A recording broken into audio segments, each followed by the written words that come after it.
বন্ধুরা আবার চলে আসলাম নতুন একটি রান্নার রেসিপি নিয়ে। আজকের রেসিপিটা হবে বন্ধুরা মুরগির পাখনা অথবা চিকেন উইংস। প্রথমে চিকেন উইংসগুলো সুন্দরভাবে কেটে ধুয়ে একটু কর্নফ্লাওয়ার দিয়ে ভেজে নিচ্ছি বন্ধুরা। দেখুন বন্ধুরা, কর্নফ্লাওয়ার দিয়ে ভেজে নিচ্ছি।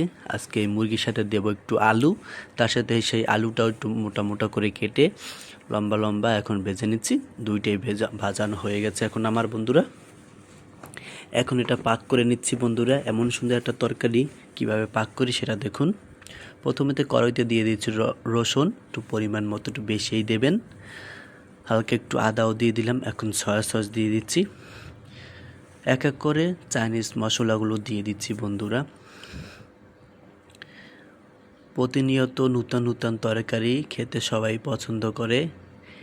টেবিলে যদি নূতন তরকারি দেখে তাহলে সবার আগ্রহই ভালো হয় খেতে, সবাই ঝাপঝুপ করে খেয়ে ফেলে বন্ধুরা। পরবর্তীতে দিয়ে দিলাম একটু টমেটো সস, তিল এবং সাথে একটু চিনিও দিয়ে দিচ্ছি বন্ধুরা।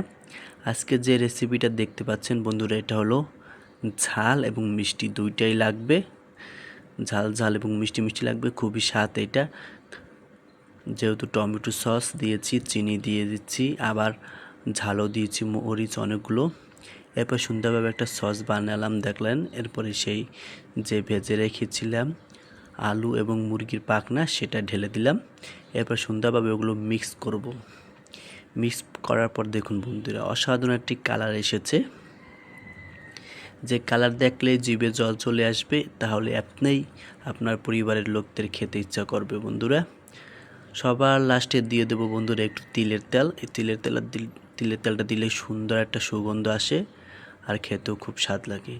ওকে বন্ধুরা, আজকের রেসিপিটা কেমন লাগলে সবাই একটু কমেন্টে জানিয়েন, আর অবশ্যই ফলো দিতে ভুলবেন না। Bye bye.